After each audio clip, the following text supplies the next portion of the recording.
Ito nga pala yung unang araw namin dito sa Quezon. At dahil napagod nga ako sa biyahe ay medyo tinanghali ako ng gising. Aba, ay tingnan nyo nga mga mamshi at pagkakasikat na nga ng araw. At ito nga ang aking asawa ay nagwawalis na. Diyos ko, nakakahiya naman dito sa aking asawa. Charis. Ganyan nga mga mamshi ang aking asawa na yan. Tuwing umaga talaga ay siya ay nagwawalis dito sa amin. Dahil maaga nga siyang gumising, Diyos ko, tulog pa nga ang mga tao mga mamshi, nagwawalis na yan. Kaya naman nagigising dahil sa pagwawalis nito. Charis. Kapag nga umuwi kami dito ay tinatanghali na talaga ako ng gising. Paano ba naman mga mamshi? Napakaraming puno dito at napakasarap nga matulog, napakalamig. Halos nga ng palibot ng bahay nila dito ay puno ng rambutan. Kaya naman napakasarap nga pagmasdan. So anyway mga mamshi, dahil paborito ko nga ang Mickey ay bago nga kami umuwi dito ay dumaan nga muna kami sa palengke para nga bumili ng Mickey. Hindi ko na nga rin pala nabidyohan habang ako'y nagluluto. Chami nga pala kung tawagin nga yan dito sa amin dahil tamis ang hangayang luto na yan. Napakasarap nga ng chami na ito mga mamshi, lalo na nga kung bagong luto. Ako nga lang may paborito nito pero yung mga anak ko walang kahilig-hilig. Pagkatapos ko nga palang magluto ay naghain na nga rin ako. Nagluto nga rin pala kami diyan ng tuyo at paborito ko talaga yung tuyo dito at wala ngang kaalat-alat. Pag pumupunta nga kami dito ng Quezon ay hindi talaga mawawala yan tuyo na yan mga mamshi dahil gustong gusto ko nga yun at hindi nga masyadong maalat. Tapos may kapartner pa nga ganitong chami. Diyos ko, mapaparami na naman nga ang kain ko neto. Pagkatapos nga namin kumain ay dumiretso nga ako dito sa taniman ng aking mga magulang at ako nga ay nabinamanuhan pa ng pagkakadapa.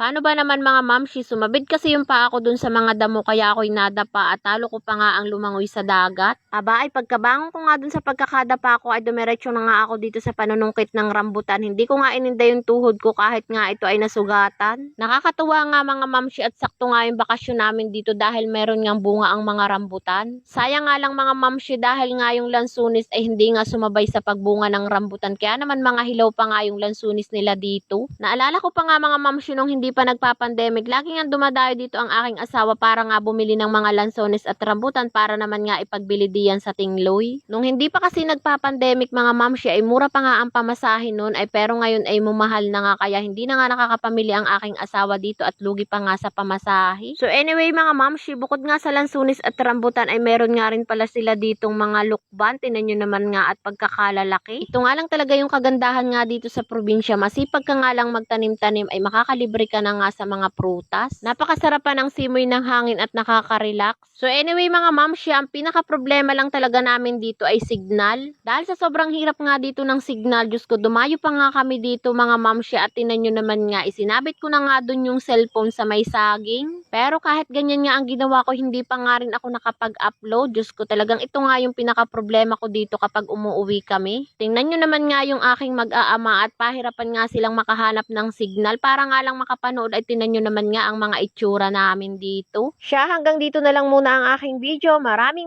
salamat sa walang sawang pagsuporta nyo sa akin. Yun lang. Salamat. Bye!